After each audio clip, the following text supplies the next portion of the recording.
Umesikia mbiu, Yesu okoa, utangazeni kote, Yesu okoa, tiini amri hiyo, nchini bahari.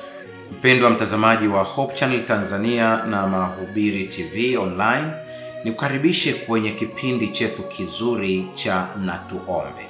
Kwenye kipindi hiki cha leo tunakwenda kuangalia sehemu yetu ya pili ya mada iliyopita, ambayo imekuwa ni mada ya pekee sana, ambayo inatukumbusha kurudi katika mstari ule ambao ni sahihi, mstari wa Abeli, na kuachana na barabara mbaya ya Kaini.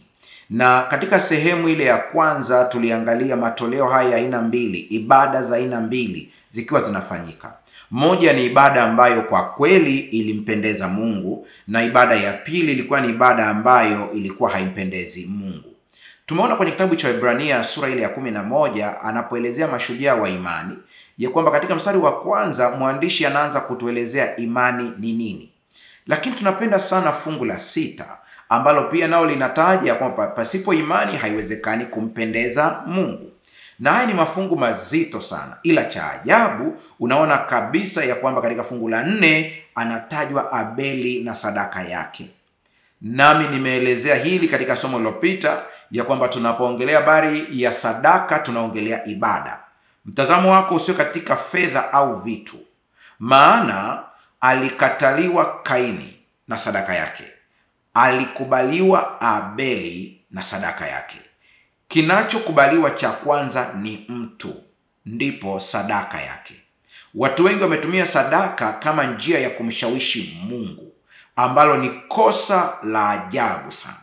Watu wengine wametumia sadaka kama njia ya biashara kati ya wao na Mungu.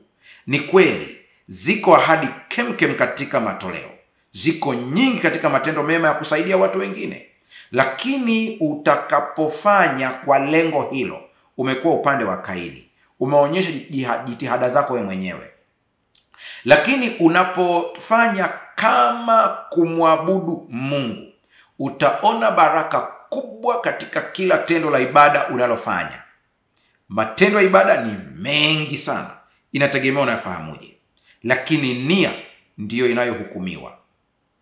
Tendo laweza kuonekana zuri kwa nje, lakini kwa vile msukumo wa ndani haukuwa mzuri, haibadilishi tendo hilo kuwa zuri. Sikiliza vizuri.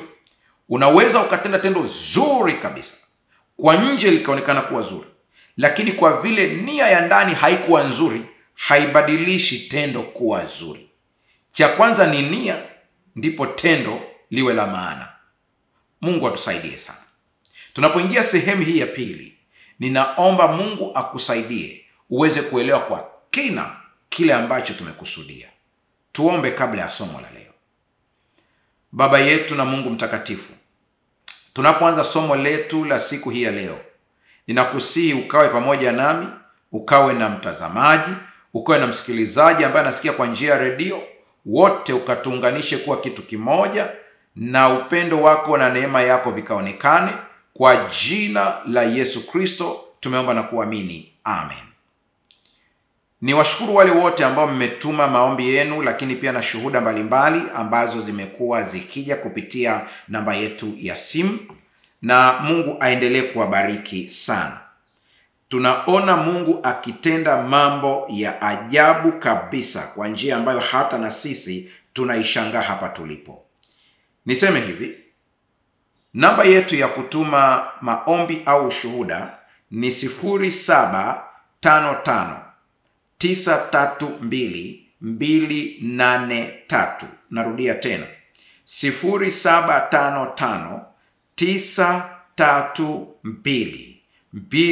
0755932283. Leo nimevutiwa nianze na ushuhuda mmoja kati ya wasikilizaji wetu na watazamaji ambao wanafuatilia kipindi hiki mara kwa mara. Na kama nilivyosema ya kwamba kwa sababu ya kuendelea kutunza usiri wa mtu, tunapenda shuhuda, lakini nitaangalia kama message inafaa kusoma hadharani nitasoma, kama haifai sitasoma. Hii inafaa kusoma hadharani, japo sitamtaja mtu jina lake. Anasema, Mchungaji, Mungu aendelee kukubariki. Ninaishi Mwanza. Nimekuwa nikisumbuliwa na urahibu wa bangi takriban miaka 16 sasa. Ndugu zangu wamehangaika kunisaidia kwa namna nyingi. Ninawashukuru sana kwa jinsi ambavyo wamenisumbukia. Mimi ni mfuatiliaji mzuri sana wa redio ya AWR. Ndipo nikagundua kumbe kuna kipindi cha TV cha Jumatano chenye mafundisho na maombi. Nimeanza kufuatilia. Nina miezi miwili tangu nifuatilie kipindi hiki. Siku moja ulikuwa ulikosea typing kidogo hapa. Ulikuwa unaomba kwa ajili ya watu, ukataja urahibu. Nilishika neno hilo na kuamini imekuwa. Kesho yake nilikuwa na hamu ya kuvuta bangi tena. Nilienda katika kijiwe nikavuta bangi kama ilivyokuwa kawaida yangu. Nikiwa pale nilisema maneno haya: kwa kupigwa kwake mimi nimepona. Mchungaji, huwezi amini, baada ya hapo, ile ilikuwa bangi yangu ya mwisho. Sikurudia tena. Hadi ninapoandika ujumbe huu, ninamshukuru Mungu atendaye zaidi ya tunavyotarajia. Wow. Hizi ni baadhi ya shuhuda ambazo tunazisikia, ambazo watu wanaona matendo makuu ya Mungu ambayo yanafanyika. Siwezi kusoma zote, ziko nyingi. Kuna watu huku wameshapata visa, walikuwa na changamoto ya kupata visa. Kuna mmoja alikuwa anahangaika swala la uraia kule Canada, ametuma ujumbe wake tayari ameshapata baada ya kuhangaika kwa muda mrefu. Sina maana ya kwamba Mungu hawezi kuingilia mambo yetu, lakini tunapaswa kumpenda Mungu kama alivyo, si kwa sababu ya miujiza anayotutendea, ila kwa sababu anastahili kupendwa. Mungu atusaidie sana. Leo tunaingia sehemu ya pili, usifanye kosa la Kaini. Nikumbushe kidogo pale ambapo tuliongelea sehemu yetu iliyopita. Na ukumbusha vitu vichache kidogo. Turudi katika Waebrania ile sura ya 11 fungu la 6. Basi pasipo imani haiwezekani kumpendeza Mungu, kwa maana kila mtu anayemwendea Mungu ni lazima aamini kwamba Mungu yuko na kwamba huwatuza wale wanaomtafuta. Neno la kwanza wanatamani ulichukua ni kwamba basi pasipo imani haiwezekani kumpendeza Mungu. Kwa hiyo iwe ni ibada unayofanya, iwe ni tendo jema unalofanya, kama hulifanyi kwa imani, kama sehemu ya kumheshimu Mungu na kumtii, hilo tendo halina matokeo mazuri. Ni tendo ambalo limejengwa katika ubinafsi. Hapo ndipo kuna mgogoro. Mchungaji Jackie Sikwera aliandika kitabu kinaitwa Beyond Belief. Ni kitabu ambacho ukikisoma kinakubadilisha kabisa mtazamo wako kuhusu dhambi, haki na uzima wa milele. Ni kitabu hiki ambacho mimi mwenyewe kilinibadilisha sana. Na ndani yake ndipo niliposhangaa mambo haya, ya kwamba mtu anaweza akatenda matendo mazuri, lakini kwa vile yamesukumwa na nia ya ubinafsi au kujipatia faida, hayana thawabu ndani yake ukitazama vizuri. Lakini ikiwa matendo yetu mema tunayotenda ni matokeo ya Kristo aishie ndani yetu, aliyetubadilisha tabia, kuna matokeo mazuri kabisa. Usije ukachanganya hii na zile natural laws ambazo nimezifundisha. Hapa naongelea habari ya wokovu. Ninapofundisha habari ya sheria za asili, zile hazina uhusiano na wokovu. Ni kanuni za asili zilizowekwa. Gravity force, nguvu ya mvutano, haina mambo ya wokovu ndani yake. Ni kanuni ya asili iliyowekwa ili tuendelee kuishi. Hata hapa nilipokaa nimekaa kwa sababu ya gravity force. Haitofautishi mchungaji au mtu wa kawaida. Ni kama vile upepo. Upepo utazunguka, utaenda kama kawaida, mashariki, magharibi na kusini. Haina dini. Kwa usije ukachanganya. Ni kwamba kwa mujibu wa kanuni za asili, mtu ambaye atamtendea mwingine jema, hata kama huyu mtu hamjui Mungu, lakini anaingiwa na huruma ya kumhurumia kiumbe mwenzake na kumtendea mema, kanuni ya asili inasema lazima alipwe. Lakini mtu anayetenda mema, iwe ni kusaidia maskini, iwe ni vyovyote vile utakavyohesabu, akiwa na nia ya dhati ya kumsaidia mtu kama matokeo ya kumwabudu na kumheshimu Mungu wake, yeye anapata mara mbili.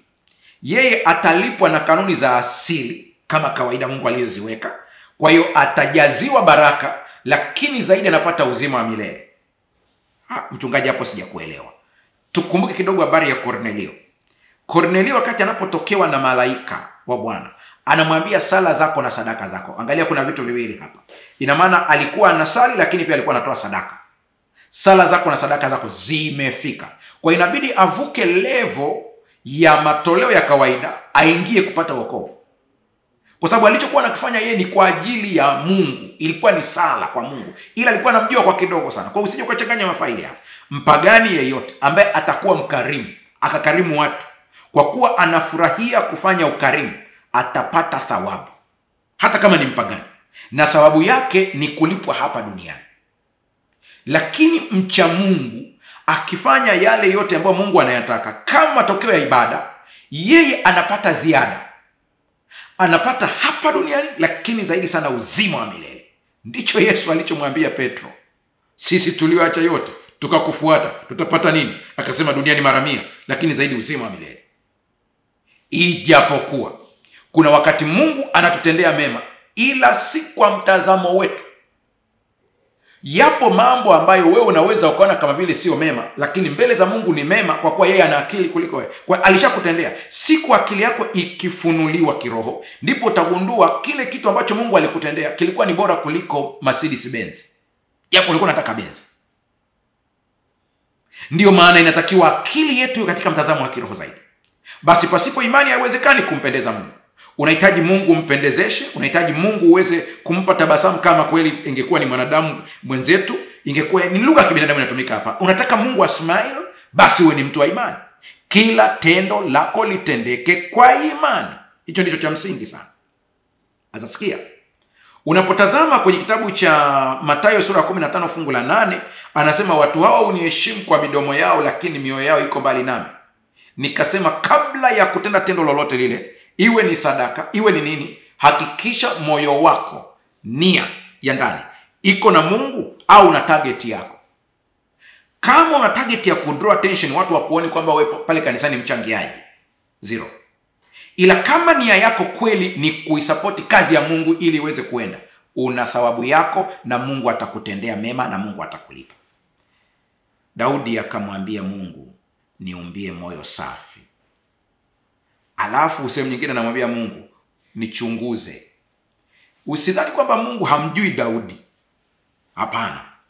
Daudi anapomwambia Mungu nichunguze au niumbie moyo safi, neno anapoanza kwamba nichunguze moyo wangu, chunguza ndani yangu kama kuna njia iletayo majuto, hana maana ya kwamba Mungu hajui moyo wa Daudi.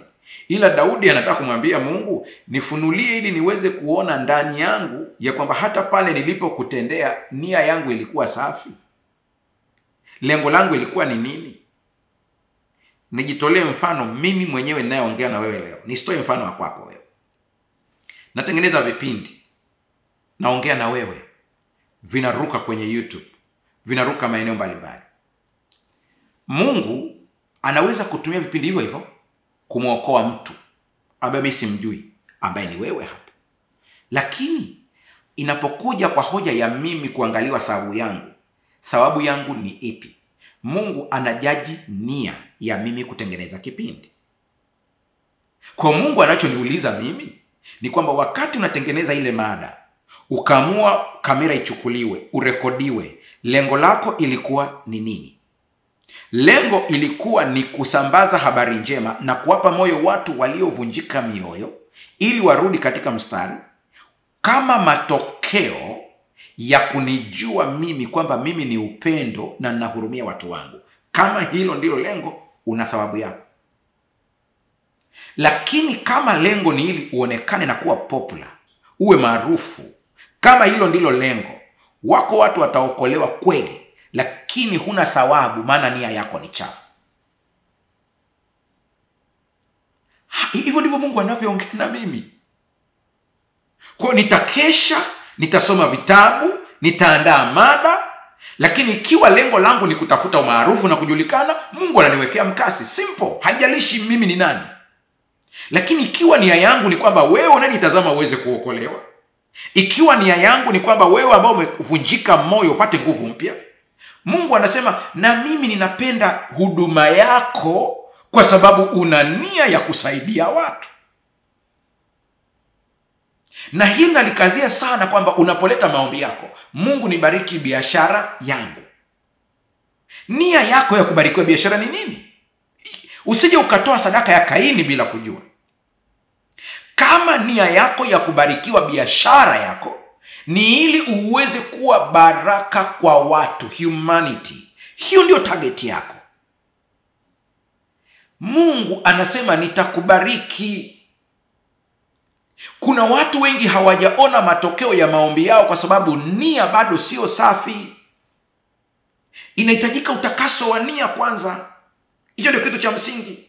Muombe Mungu kwanza akufunulie kama kuna maeneo kwenye moyo wako bado yana madhaifu, Mungu aweze kuondoa ili nia safi ndio iweze kukaa.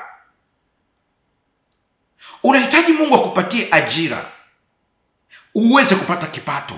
Lengo lako ni nini? Ni kweli ni haki yako ya msingi kujihudumia, ni haki ya msingi kuhudumia familia yako, ni haki yako ya msingi kuhudumia watu wengine. Ni sahihi kabisa. Lakini hebu badilisha nia yako kuanzia leo. Nia yako iwe humanity, iwe ni watu wamtukuze Mungu, watu wayaone matendo yenu mema, wamtukuze Baba yenu aliye mbinguni. Ninaona mengi katika huduma yangu hii ambayo Mungu amenipa ya kichungaji, lakini ushauri na saha. Ninakutana na watu ambao vitu ambavyo wanafanya vinasababisha ninyenyekezwe zaidi. Na mimi natamani tuweze kufikia hii level nzuri kwa imani. Watu hawa uniheshimu kwa midomo yao, lakini mioyo yao iko mbali nami. Mungu hataki matendo matupu ya kidini. Anatafuta waabudu wa kweli ambao wanamwamini kwa moyo wote. Siku moja nikatoa mfano ya kwamba unaweza ukafanya jambo lifuatalo kwenye makanisa yetu. Kwa mfano, sijajua mazingira watu wengine, siongelea habari ya Marekani, Canada na kwingine, naongelea habari ya kwetu Afrika. Kwenye makanisa yetu kuna wale mashemasi au wafanya usafi ambao wamechaguliwa na kanisa kwa ajili ya kufanya kazi au usafi kwenye makanisa. Wengine wanalipwa mishahara, wengine wanajitolea. Kuna siku unaweza ukaamua, haijalishi una cheo gani, unanisikiliza na kunitazama. Uwe ni katibu mkuu wa wizara, ni mkurugenzi katika mahala fulani, katika kampuni, au ni manager ama ni nani.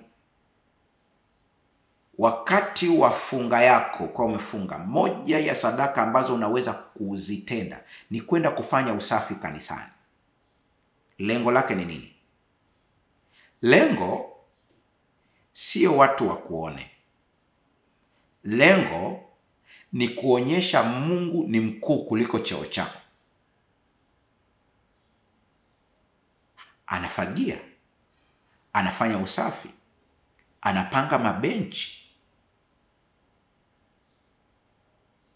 Nani yule? Asema ni mtu fulani huyu, ana cheo fulani. Na ukuta mwingine wakati anafanya, kuna hata walinzi wake wako pale wanaona. Kwa nini anafanya? Anamfanyia Mungu. Wow. Mungu.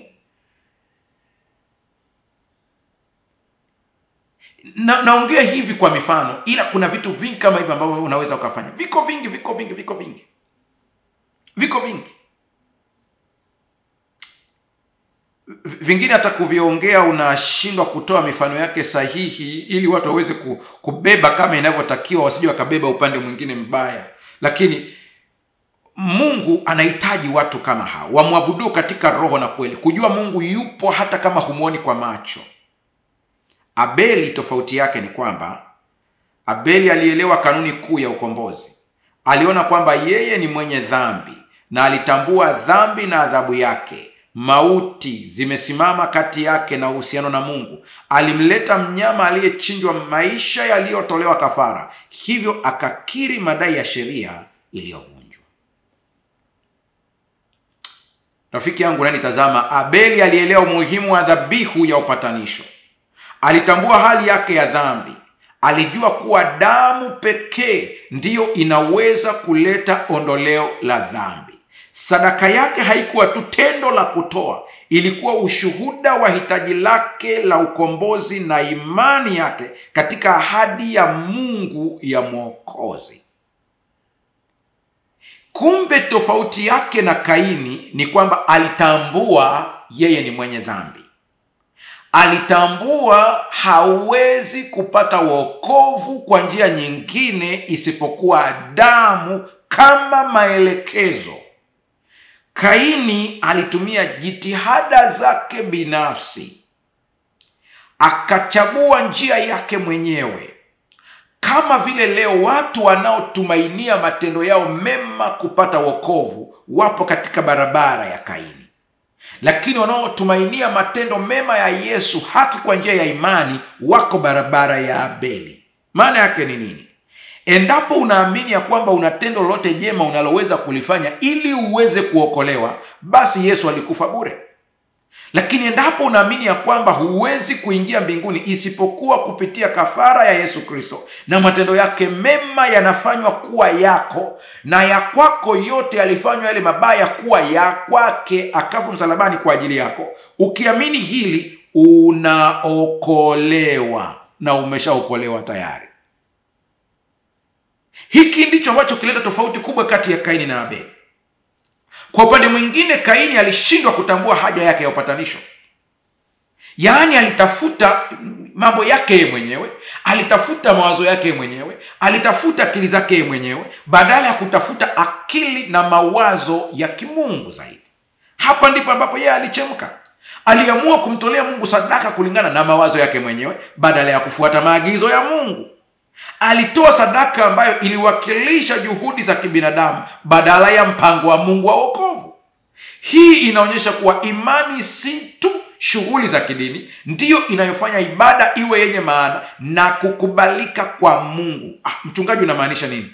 Chochote unachofanya mbele za Mungu usikione kwamba kimetosha. Ona ya kwamba Mungu alichokutendea ni zaidi ya kile ulichokitenda, ila Mungu anapokea tendo lako zuri la ibada si kwa sababu liko kamili, ila ni kwa sababu Yesu analikamilisha kwa neema na damu yake. Lakini siku utakapojiona ya kwamba kile ambacho unakifanya iwe ni ibada iwe ni nini, Mungu anakutendea kwa sababu ya kile ulichokifanya, umekuwa katika barabara ya Kaini. Sadaka ya Abeli ilikubaliwa kwa sababu ilitolewa kwa imani. Sadaka ya Kaini ilikataliwa kwa sababu ilitokana na kujitegemea badala ya kumtegemea Mungu. Mimi. Ile habari ya mimi nimefanya. Au hamjui sisi ndio tulijenga ile kanisa? Au hamjui sisi ndio tulisababisha ikwaya iwe kubwa kiasi hiki? Au hamjui kwamba sisi ndio mimi? Sadaka ya Kaini. Je, tunamwendea Mungu kwa imani ya kweli au tunafuata mazoea ya kidini? Unapoambiwa mje kanisani siku ya Jumatano kwa ajili ya ibada pale kanisani, unaenda pale kanisani kwa sababu ya mhubiri aliyekuja au kwa sababu ya kumwabudu Mungu? Unapoambiwa siku ya Sabato uende kanisani pale, unaenda kanisani, kinachokupeleka, kilichokufanya uende pale ni nini hasa? Kikubwa ni nini? Ni kumwabudu Mungu au ni nini? Mtu ambaye amekuja kumwabudu Mungu huwa hahangaishwi na vitu vingine vikamtoa nje ya mstari. Ukifika pale lengo lako ni ibada. Na kama lengo lako ni ibada kwa Mungu, hata kama utakuta ya kwamba siku hiyo kuna jambo limetokea ambalo sio nzuri kwa mpangilio wa kibinadamu wa kidini, wewe utafocus kwenye ibada, hutahangaika na hivyo vitu. Anayehubiri pale amevaa tai hajavaa tai, haikuhusu wewe. Issue yako ni ibada. Anayehubiri pale unamfahamu humfahamu, uhangaiki na wewe. Lengo lako ni ibada. Lengo lako hasa ni nini? Ni mazoea au ni kumwabudu Mungu? Anayehubiri pale ana PhD au ana masters, ana degree au darasa la 7, haichangii ibada yako.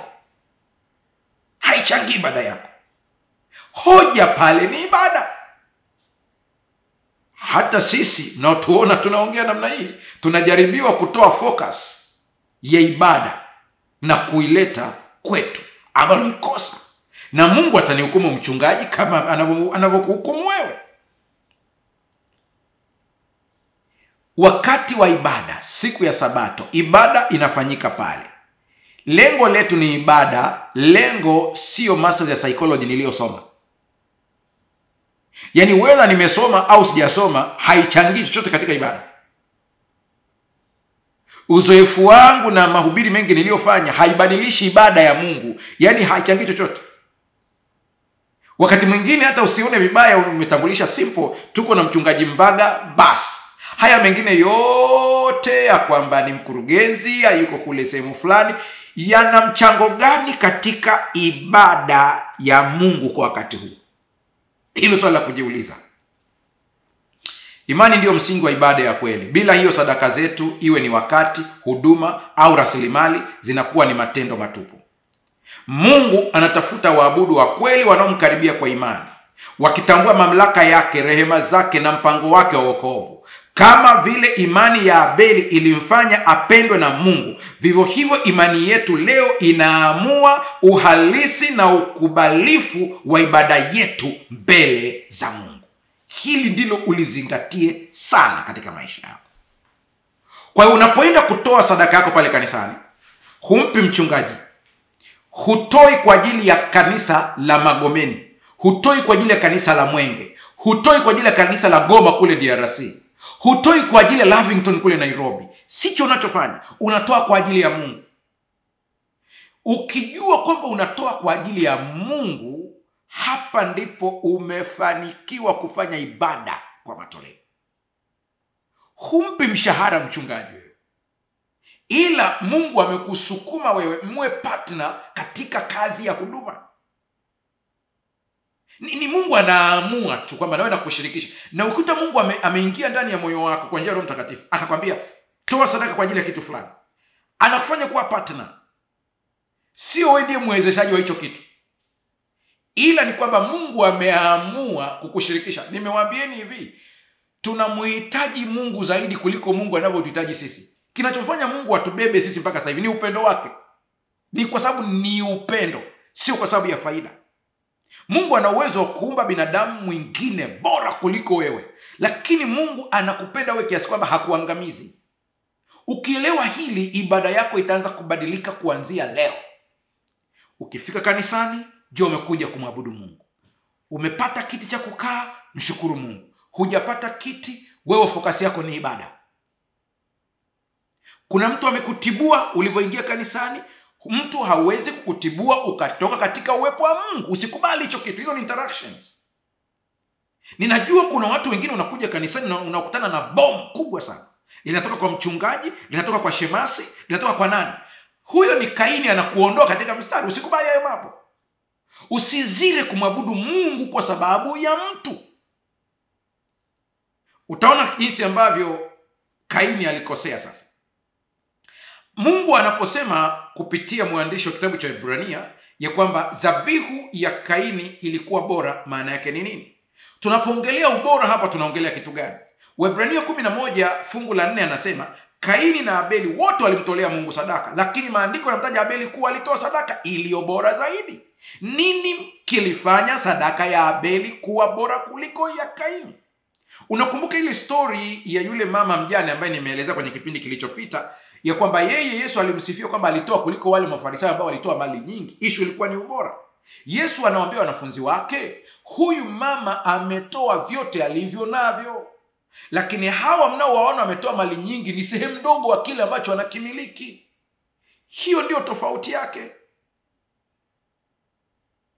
Mungu atusaidie sana. Ni nini hasa kimeleta hii tofauti?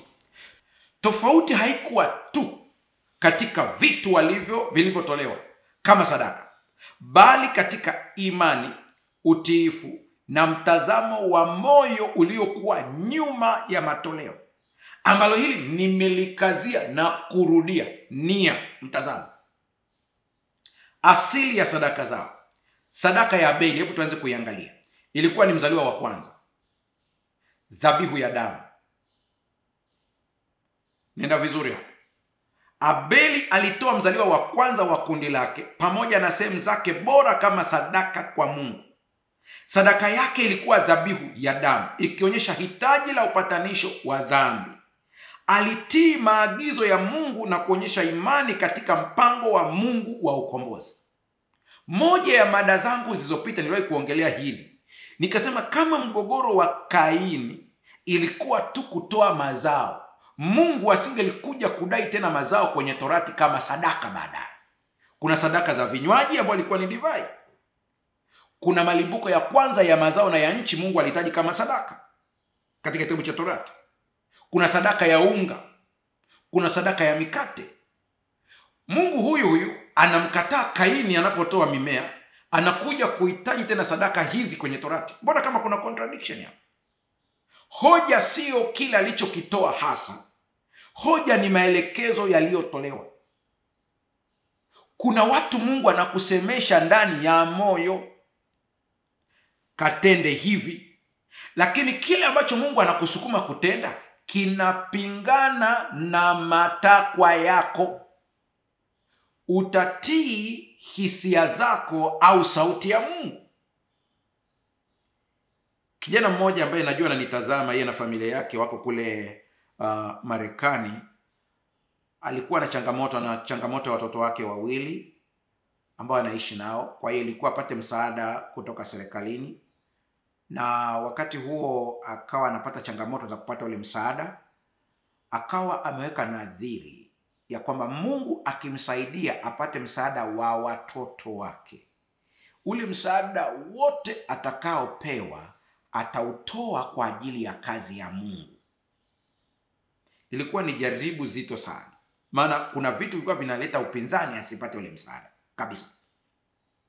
Siku moja ananitafuta na kuta message nyingi sana. Ananiambia, mchungaji, nahitaji unisaidie, nafanyaje? Basi kabidi nimtafute kumuuliza kuna jambo gani. Akanambia, niliweka nadhiri kwa Mungu ya kwamba Mungu akinisaidia niweze kupata kiasi hiki cha fedha kwa ajili ya watoto wangu, nitakitoa chote kwa ajili ya huduma ya kiroho mahala fulani. Sasa saa imefika, vikwazo vyote vimeondoka.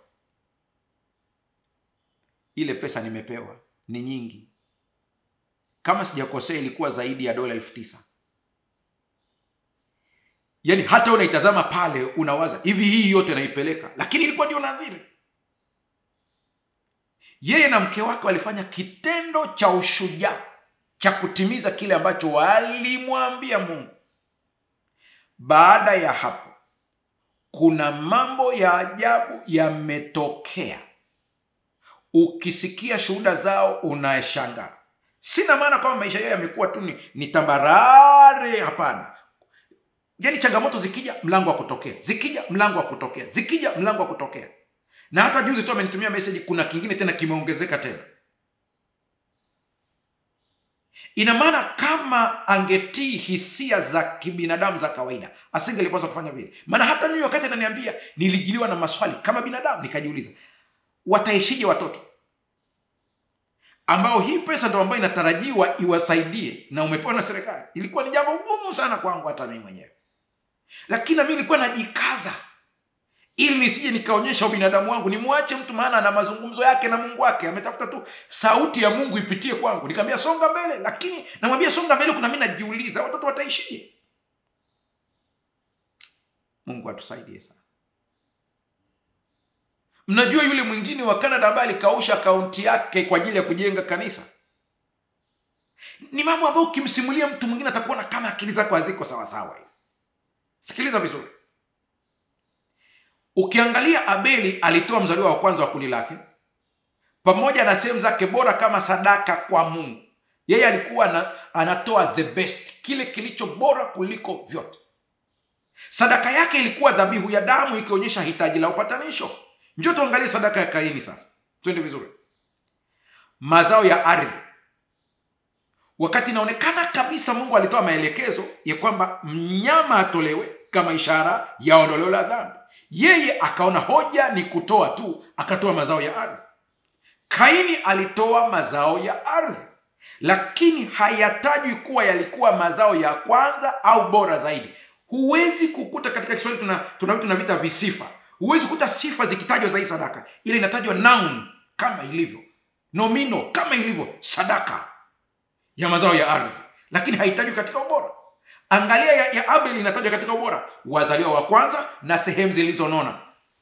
Kuna sifa zinaongezeka hapo. Sadaka yake haikuwa na damu, ila damu ilikuwa ya muhimu kwa ondoleo la dhambi na upatanisho. Pasipo kumwagika damu hakuna ondoleo. Haisemi pasipo kuwa na juice. Njia yake ya ibada ilionyesha kutegemea matendo yake binafsi badala ya kumtumaini Mungu kwa wokovu. Unaingia mbinguni kwa sababu ya neema, sio kwa matendo yako. Kwa nini damu ilikuwa ni muhimu? Kanuni ya dhabihu ya damu ni msingi wa mafundisho ya Biblia. Waebrania 9:22. Naam, kadri ya sheria karibu kila kitu chaweza kutakaswa kwa damu, na dhambi nazo zaondolewa tu ikiwa damu imemwagwa. Hadi leo tuna makundi mawili ya watu: wanaoamini matendo yao kwa ajili ya wokovu na wanaoamini damu ya Yesu kwa ajili ya wokovu. Wanaoamini matendo yao kwa ajili ya wokovu huwa wana kiburi na kujiona wao wako vizuri kuliko wengine, na wanapowatazama wengine wanaona ni wadhambi kuliko wao. Wanaoamini matendo ya Yesu Kristo na haki kwa njia ya imani, yaani neema kwa ajili ya wokovu, wao wakimwona mtu ambaye anaonekana kuvunja sheria ya Mungu, badala ya kumponda mawe, huyu mtu anamuona katika jicho la neema, akitamani na yeye akutane na Yesu ili aweze kubadilishwa. Maana huyu naye moyoni mwake anasema, hata mimi isingekuwa Yesu nisingekuwa hivi nilivyo. Wa upande huu kazi yao ni kusonda vidole kwa wenzao. Wa upande huu kazi yao ni kuwasondesha vidole wa dhambi kwa Yesu. Tofauti kabisa. Hawa wanasona yule ni mdhambi, yule yuko hivi, yule yuko hivi. Hawa kazi yao ni hii: mtazame Mwokozi uishi, mtazame Mwokozi uishi. Alinisaidia hiki, alinisaidia hiki, anaweza kukusaidia. Hiyo ndio tofauti kubwa ambayo inaonekana hapa. Tangu mwanzo Mungu alionyesha kuwa dhambi inahitaji dhabihu ya damu. Wakati Adamu na Hawa walipotenda dhambi, Mungu aliwavalisha mavazi ya ngozi. Mwanzo 3:21. Jambo hili lilionyesha kuwa maisha ya kiumbe asiye na hatia yalihitajika kufunika hatia yao. Ilikuwa ni dalili ya Yesu Kristo ambaye anakuja kufa asiye na hatia kwa ajili yetu sisi wenye hatia. Na hii ndiyo ambayo inatufanya tuendelee kuwa wanyenyekevu, maana wokovu wetu ulitokana na asiyekuwa na hatia. Sisi wenye hatia tukaokolewa na asiyekuwa na hatia. Huwezi kuwa na chembe ya kiburi ukitambua hili. Hii ilitabiri dhabihu ya Yesu Kristo, mwana kondoo mkamilifu wa Mungu, ambaye angekuja na kujitoa kama sadaka kwa ajili yetu. Sadaka ya Abeli ilitabiri dhabihu ya upatanisho ya Kristo. Yohana 1:29. Kesho yake Yohana alimuona Yesu akimjia, akasema, tazama mwana kondoo wa Mungu aichukuaye dhambi ya ulimwengu. Alimuona Yesu kama mwana kondoo. Alijua amekuja kuichukua dhambi ya ulimwengu. Imani ya Abeli katika ahadi ya Mungu ya mkombozi wa baadaye ilifanya sadaka yake kukubalika, ili hali sadaka ya Kaini ilitolewa bila imani ikakataliwa. Ni sawa na mtu ambaye anatoa michango kanisani ananung'unika, michango imezidi, michango imezidi. Huyu mtu sadaka yake haiwezi kukubalika. Lakini kuna mtu akisikia michango inatajwa, leo tunamchangia fulani anaumwa hospitali, leo tunachangia matofali kwa ajili ya ujenzi, leo tunachangia mkutano wa injili utafanyika sehemu fulani, leo tunachangia baskeli kwa ajili ya mwinjilisti, leo tunachangia pikipiki kwa ajili ya mtumishi wa Mungu aliye sehemu fulani. Huyu mtu akisikia anasema, hata kama leo sina pesa mfukoni, nilicho nacho chochote natoa kwa ajili ya kazi ya Mungu. Mungu ameniita. Huyu mtu sadaka yake inakubalika kwa sababu ya nia na furaha alionayo kwa ajili ya Mungu. Kwenye kitabu kinaitwa SD Bible Commentary volume ya kwanza ukurasa wa 1087 ninanukuu, sadaka ya Kaini haikukubalika, si kwa sababu ilikuwa ya mazao ya ardhi, bali kwa sababu ilitolewa bila imani na bila uelewa sahihi wa mpango wa Mungu wa wokovu. Huo ndio mgogoro, uelewa sahihi. Ndio maana nikwambia baadaye Mungu anakuja kudai mazao tena, lakini hapa anakataa. Kwa nini? Issue ilikuwa maelekezo yalikuwa sio mazao. Ndio maana mtu ananiuliza, je, mchungaji, ninaweza nikachukua zaka nikawapa maskini? Kama we ni Muislamu ni sawa, maana kwa mujibu wa mwongozo wa kitabu chao wanaweza wakafanya hivyo. Lakini kwa mujibu wa Biblia, Torati, sio hivyo. Zaka ina matumizi yake, na ukija kwenye sadaka ina matumizi yake, lakini sadaka kusaidia yatima na wajane ni nyingine tofauti kabisa. Kwa hiyo unaweza ukajikuta kwamba umetoa kitu tofauti na maelekezo ya Mungu. Kosa la Kaini halikuwa tu kwamba alileta mazao badala ya wanyama wa dhabihu, bali ilikuwa mtazamo wake wa moyo na ukosefu wa imani. Alikataa kutambua hitaji lake la upatanisho. Aliamini kuwa matendo yake binafsi yalitosha kumpendeza Mungu. Badala ya kunyenyekea na kufuata maagizo ya Mungu, Kaini alijaribu kumwabudu Mungu kwa njia yake mwenyewe. Hii inatufundisha kwamba imani na utiifu ni muhimu katika ibada zetu. Mungu hataki sadaka zetu kwa misingi ya matendo ya kibinadamu, bali kwa imani inayotambua hitaji letu la wokovu kupitia Kristo Yesu. Kwa lugha nyingine, kila unapotoa sadaka yako iwe ni matokeo ya kuappreciate, kutambua huduma ya Kristo katika maisha yako. Kosa kuu la Kaini ni ibada bila imani sahihi, ni kujipangia yeye mwenyewe. Mathayo 15:9, nao waniabudu bure wakifundisha mafundisho yaliyo maagizo ya wanadamu. Hicho ambacho wewe umeelekezwa, aliyekuelekeza ni Mungu au ni mtu? Nataka ufuatilie sentensi zifuatazo kwa umakini. Wale ambao mnaangalia kwenye skrini utaiona sentensi hii vizuri. Wale ambao mnafuatilia kwa njia ya redio utanisikiliza vizuri. Kukataliwa kwa sadaka ya Kaini kunaangazia kosa la kawaida la kiroho, kumkaribia Mungu bila imani, toba au kutambua hitaji la Mwokozi. Kama hujitambui kwamba unahitaji Mwokozi, ibada yako ni bure. Watu wengi leo kama Kaini wanajaribu kumwabudu Mungu kwa kutegemea matendo yao wenyewe badala ya kumwamini Kristo kwa wokovu. Wanadhani kuwa kwa kufanya kazi njema, kushiriki ibada, kutoa sadaka au kutii sheria za dini pekee wanaweza kumpendeza Mungu bila kuwa na imani ya kweli katika Kristo kama mkombozi wao. Hasira ya Kaini baada ya sadaka yake kukataliwa ilifunua zaidi moyo wake wa uasi. Badala ya kutubu na kutoa dhabihu inayokubalika, alihisi wivu, akawa na uchungu na hatimaye akamuua ndugu yake kwa sababu ya wivu. Hadithi yake ni onyo dhidi ya kujaribu kumwendea Mungu kwa masharti yetu wenyewe badala ya kufuata mapenzi yake yaliyofunuliwa. Utaijuaje hii kwenye makanisa yetu? Huduma zetu kanisani zikishaanza kuingiwa na roho ya ushindani, ni roho ya Kaini. Nani anaimba sauti ya kwanza vizuri? Roho ya Kaini.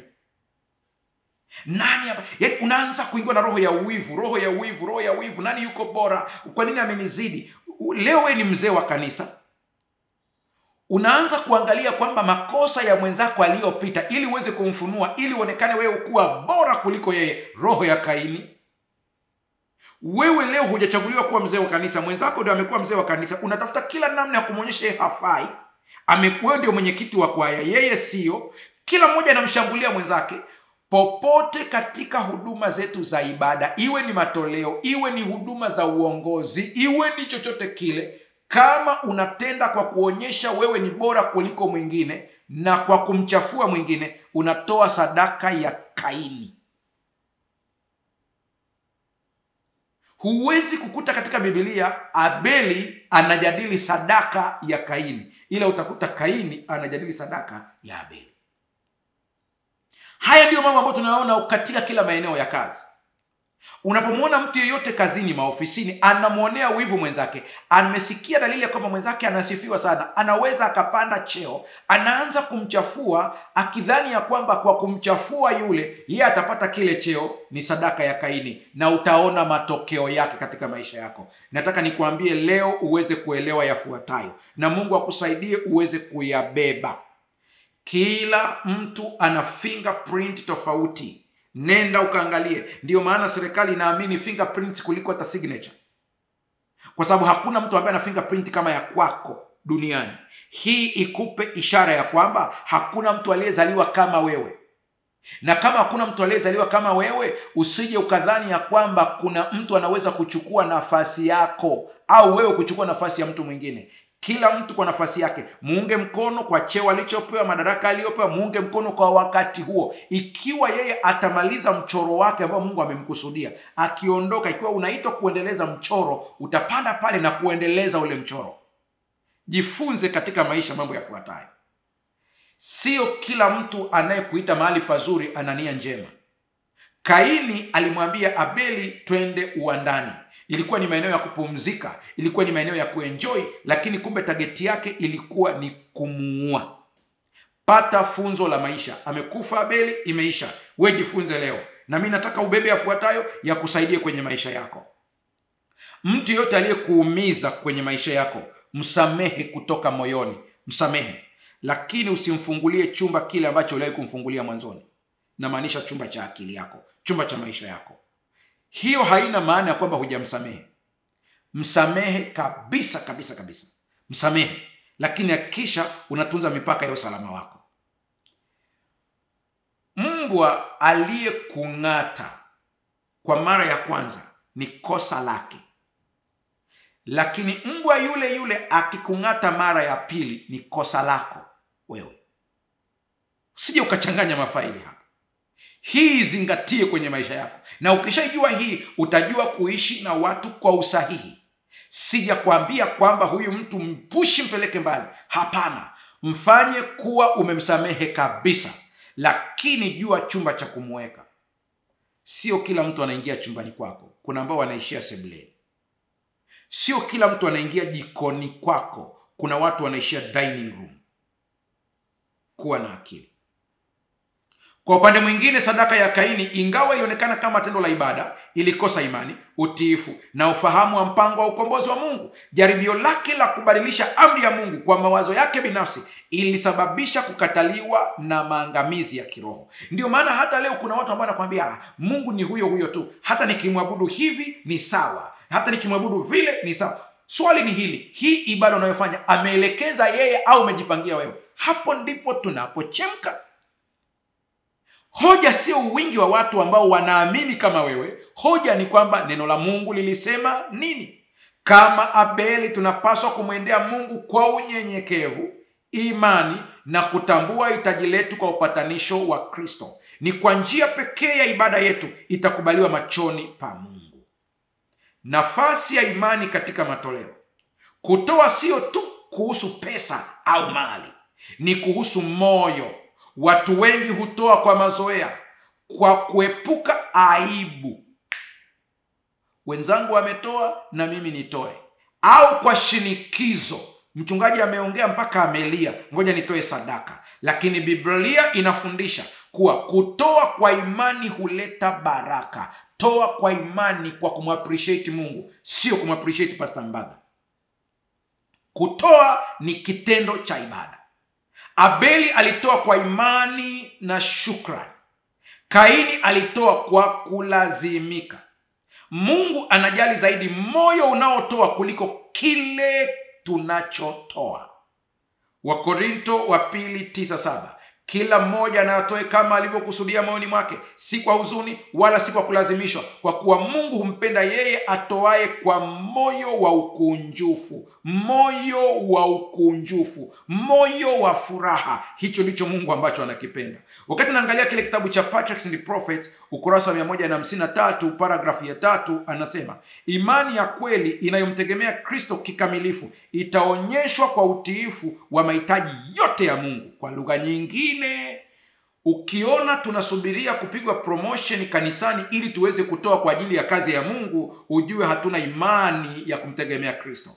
Lakini imani ya kumtegemea Kristo ikiwa ndani yako, utajikuta automatic utaona kanisani pale kuna rangi imekuanguka. Unaenda kumuuliza mkuu wa majengo, mna mpango gani kwa ajili ya kupiga rangi hapa? Anapokuambia mpango wetu budget iko hivi au hatuna budget, unamwambia nenda ukapange budget. Anakuja analeta budget na unaamua kuchangia moja kwa moja bila kushurutishwa, bila kuhamasishwa. Kwa dakika hizi chache zilizobaki, napenda kujibu swali ambalo watu wengi wamekuwa wakiniuliza.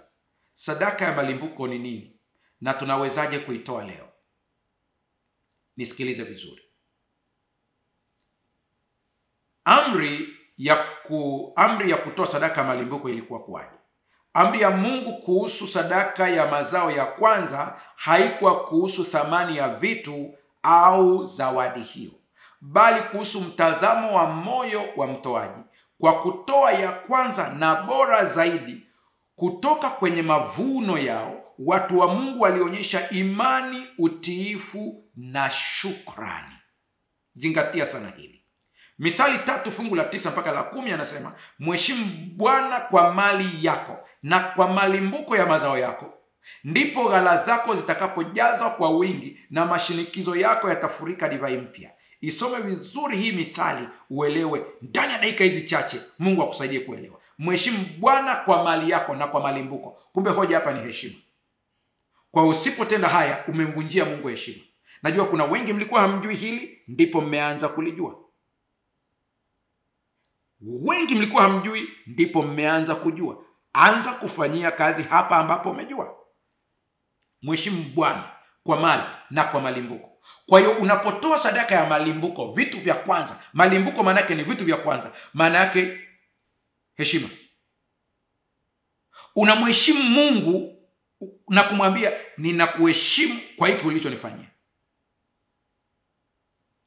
Sikiliza vizuri. Kwa miliki ya biashara, unawezaje kutoa sadaka ya malimbuko? Toa mapato ya kwanza ya siku ya kwanza ya biashara yako kwa siku ulipoanza kufungua kwa ajili ya kazi ya Mungu.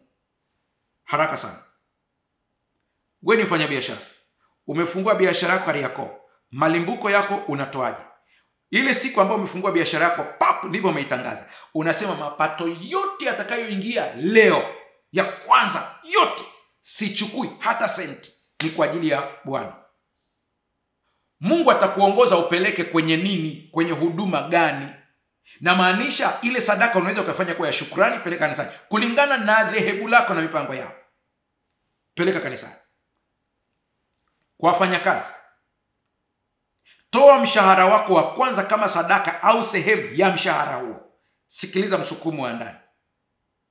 Kwa wakulima, toa sehemu ya kwanza ya mavuno yako kwa Bwana. Umelima ngano, zile za kwanza ambazo zinaanza kuiva, mahindi yale ya kwanza ambayo yanaanza kuiva, unasema haya mahindi ya mwanzo haya ambayo yanaanza kuiva, nitatoa yote au sehemu yake. Sikiliza msukumo wa ndani. Shida watu wanakariri. Roho Mtakatifu anasema na wewe pia, sio mchungaji tu. Usitafute kila saa upate jibu kwa pasta. Sikiliza Roho wa Mungu anakuambia nini. Kitabu cha Patriarchs and Prophets ukurasa 526 paragrafu ya kwanza. Sikiliza vizuri. Malimbuko ya nchi yalihesabiwa kuwa matoleo matakatifu kwa Mungu. Kwa njia hii watu walipaswa kutambua kuwa yote ni mali yake, na wao walikuwa tu wasimamizi wa baraka zake. Ninaendelea. Kwa kuendeleza desturi ya kutoa malimbuko, tunamweka Mungu kwanza katika masuala yetu ya kifedha, tukionyesha imani katika utoshelevu wake na uaminifu wake. Hivi karibuni ndipo mada ya malimbuko imeanza kusambaa mitandaoni. Sina maana haikuwepo, ilikuwepo tangu zamani, ila tumesahau mapito ya kale. Kila watu wanastahilia kwa madhehebu yao. Mimi nakumbuka wakati nakuwa kwenye kanisa la Sabato, naanza kuwa na akili timamu, tulikuwa na kitu ambacho tunakiita sadaka ya mavuno. Imeenda wapi? Watu walikuwa wanaleta mikungu ya ndizi, watu walikuwa wanaleta mahindi, Watu walikuwa wanaleta kuku, watu walikuwa wanaleta ng'ombe kwa jinsi ya utashi wake juu ya hii sadaka. Viko wapi siku hizi? Mungu atusaidie sana. Siku zote roho ya Kaini ni roho ya wivu, na roho ya wivu ikiendekezwa ni mbaya sana. Wivu ni moja ya hisia mbaya zaidi na yenye madhara makubwa. Anguko la Kaini lilianza aliporuhusu wivu kupenya moyoni mwake. Badala ya kukabili kwa njia sahihi, badala ya kutubu, alihisi uchungu na chuki dhidi ya ndugu yake. Palipo na wivu na ubinafsi, kuna machafuko, kila aina ya uovu. Yakobo 3:16. Utashindaje roho ya wivu? Ridhika na kile ambacho Mungu amekupa. Wafilipi 4:11 hadi 12. Namba 2, sherekea na furahia mafanikio ya wengine badala ya kuwaonea wivu. Namba 3, omba moyo wa shukrani na unyenyekevu. Namba 4, ungama wivu kabla haujazidi kuota mizizi moyoni mwako. Kubali kabisa kwamba kale karoka wivu ninakaona, alafu mwambie Mungu akusaidie. Kitabu cha Patriarchs and Prophets ukurasa 74 paragrafu ya kwanza kuna maneno haya: wivu, husuda na chuki ni matunda ya maisha yasiyo na upatanisho na Mungu. Kadri Kaini alivyozidi kujitumbukiza katika chuki, ndivyo shetani alivyozidi kuchukua udhibiti wa akili yake. Mchungaji, unamaanisha nini?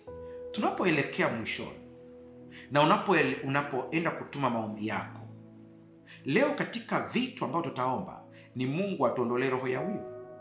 Dalili zake ni nyingi sana, nikutajie chache tu. Moja, unajisikia vibaya ukiona wenzako wanafanya vizuri. Hiyo ni dalili ya wivu, ni lango la kipepo.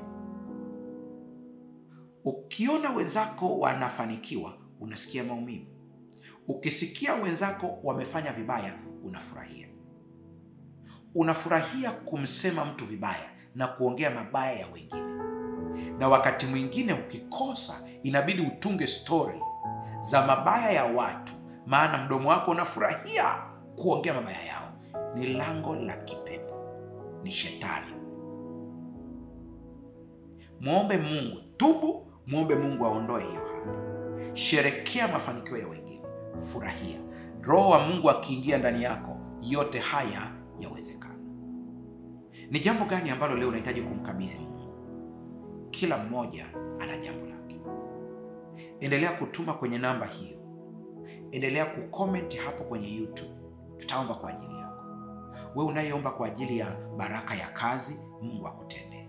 Wewe unayeomba kwa ajili ya ndugu yako ambaye anapitia changamoto, Mungu akutendee. Wewe ambaye unaomba kwa ajili ya changamoto za ndoa yako, Mungu akutendee. Kuna ambaye unaomba kwa ajili ya changamoto pale kazini kwako, unasumbuliwa na bosi, Mungu anakwenda kutendea. Kumbuka nia yetu iwe safi.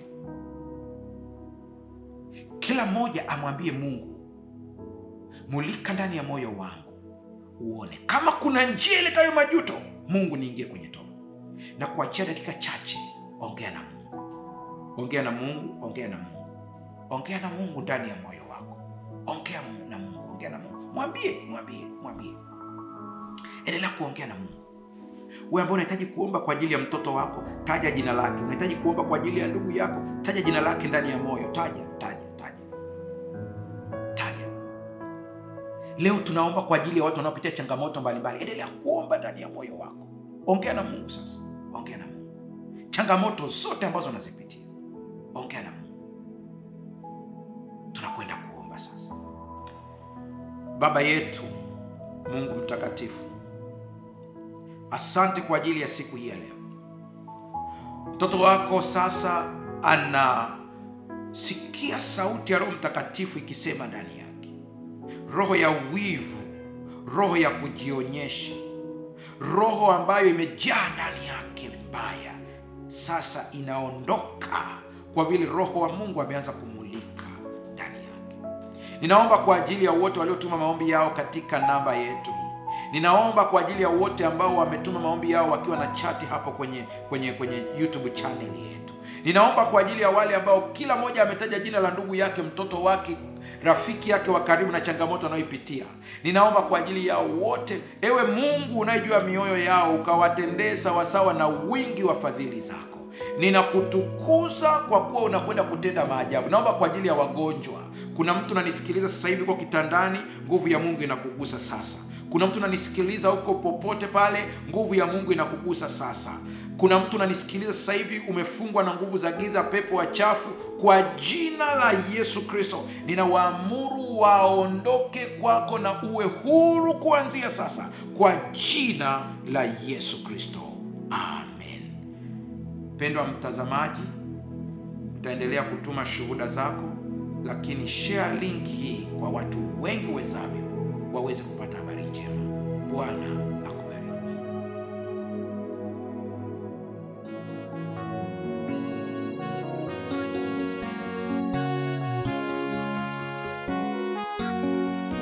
Tumesikia